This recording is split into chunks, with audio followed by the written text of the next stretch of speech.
నా పేరు కృష్ణ అండి. ప్రస్తుతం నా వయసు 70 సంవత్సరాలు.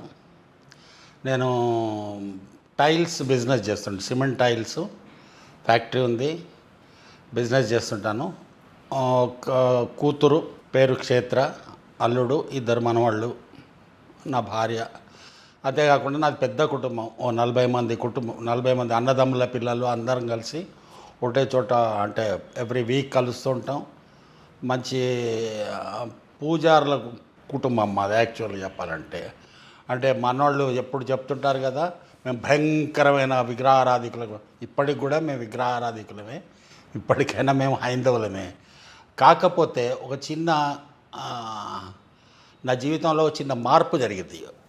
ఎప్పుడు అనుకుంటే, నాకు 32 సంవత్సరాలు ఉన్నప్పుడు నాకు అబ్బాయి పుట్టాడు, తర్వాత ఒక అమ్మాయి. ఫస్ట్ అబ్బాయికి ఏమైంది అని అంటే కిడ్నీ ఫెయిల్యూర్, 2 కిడ్నీలు ఫెయిల్ అయిపోయి డాక్టర్ దగ్గర తీసుకువెళ్తే బతకడు అని చెప్పారు. ఏ వయసు మీ అబ్బాయికి? ఏ వయసు అప్పుడు? అప్పుడు 5 సంవత్సరాల వయసు ఉన్నప్పుడు. ఓకే, 5 సంవత్సరాల వయసు ఉన్నప్పుడు, అంటే 1988లో, 83లో పుట్టాడు వాడు. 88లో డయాగ్నోస్ అయింది, 2 కిడ్నీలు ఫెయిల్ అయి ఉన్నాయి. ఒకటేమో బాగా స్వెల్లింగ్ అయింది. అప్పుడున్న డాక్టర్లు అంతా బతకడం కష్టం అన్నారు. నేను ఇండియాలో ఉన్న ప్రతి హాస్పిటల్కి తీసుకెళ్ళిన, ఇంక్లూడింగ్ జస్ట్లోక్ హాస్పిటల్ బాంబే, పెద్ద పెద్ద హాస్పిటల్ తీసుకెళ్ళిన, నేచర్ థెరపీ అని. అంటే నాకు కొంతకాలం వరకు వాడిది ఒక టెన్షన్ బాగా ఉండిపోయింది. తర్వాత ఒక పాప ఉంది. అయితే వాడికి ఎట్లాంటి పరిస్థితులు అంటే కిడ్నీలు వాసిపోయి లోపట పగిలిపోతాయేమోనని డాక్టర్ మన సహారియా గారని ఒక పెద్ద డాక్టర్ ఉంటారు ఇక్కడ, ఆయనకు ఎప్పుడు మేము రుణపడి ఉంటాం. ఆయన కిడ్నీలు బయట పెట్టాడు. అండ్ అదే టైంలో లివర్పూల్ హాస్పిటల్ లండన్ నుంచి వీడిది without boy surviving without kidneys అని తెలుసుకున్న డాక్టర్లు వచ్చి మా అబ్బాయిని మాకు ఇస్తే మేము 5 crores ఇస్తామన్నారు.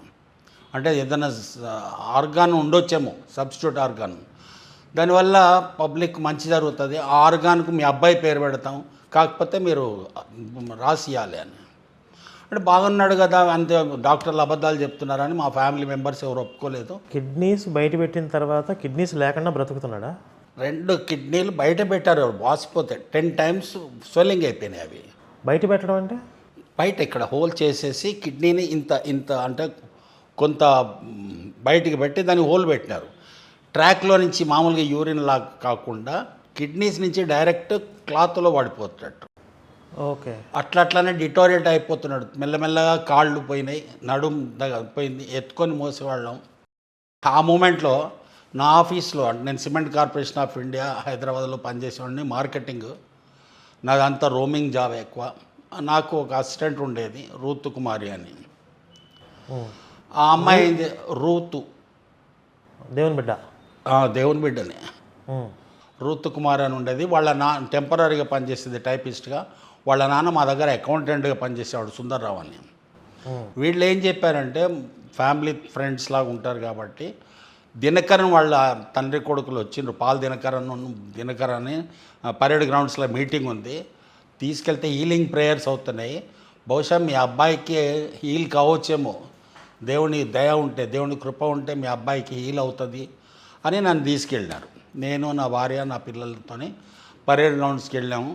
అక్కడ రాత్రిపూట హీలింగ్ ప్రేయర్స్ అని ఏదో భయంకరంగా మెస్మరైజ్ చేసిండ్రు.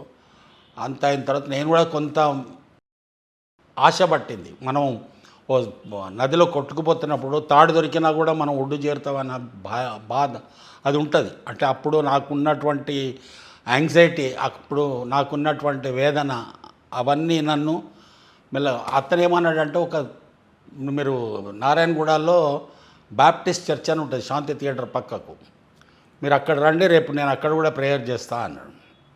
తెల్లారి అక్కడికి వెళ్ళాం.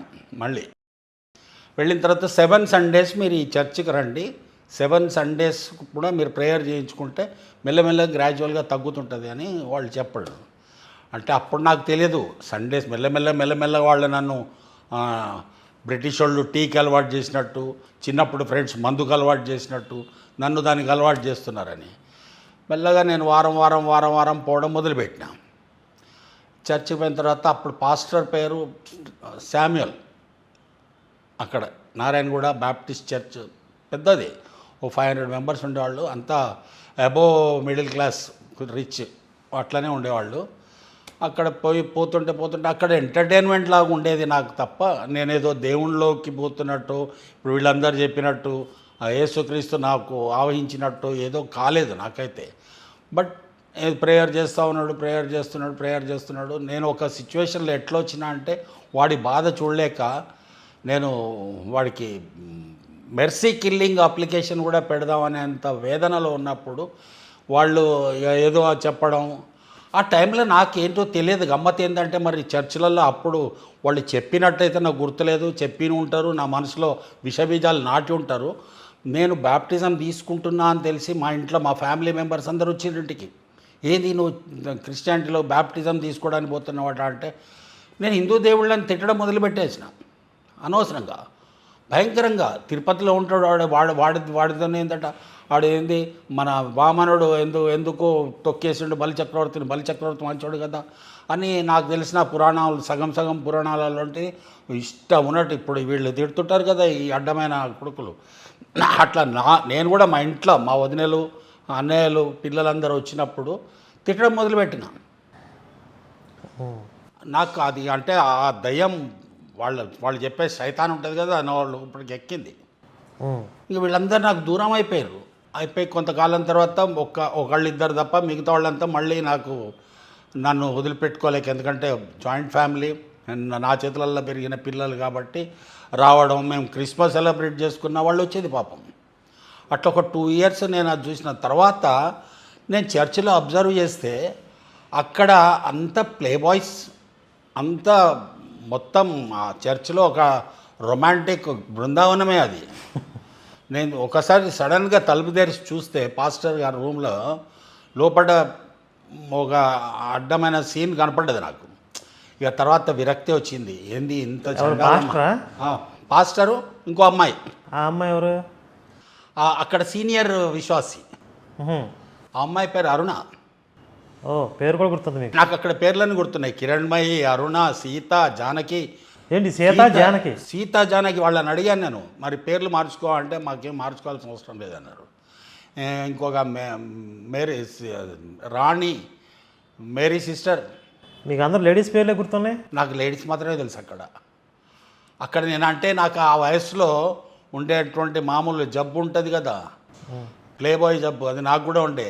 నేను అది 7 వారాల నుంచి ఇంకెక్కువ కంటిన్యూ కావడానికి కారణం అది కూడా.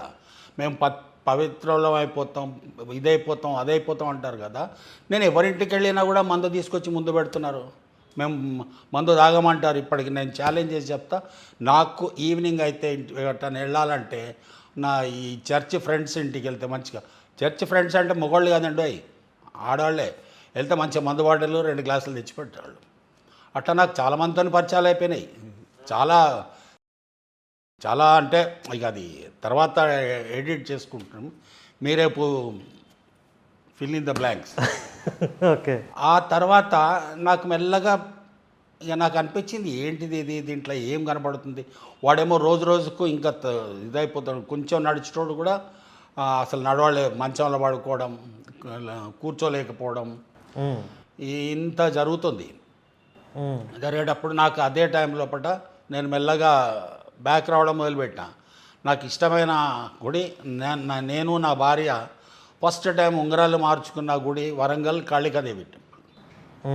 మళ్ళీ అక్కడికి వెళ్ళి అమ్మాయి ఏంది ఇది, నాకు అనవసరంగా దాంట్లో రొచ్చులో పడేసినావు, మళ్ళీ బయటకు వచ్చిన నేను అని చెప్పి మళ్ళీ అక్కడి నుంచి మళ్ళా దేవుడు, నా దేశం, నా ధర్మం, నా దైవం, వీటికే వచ్చిన.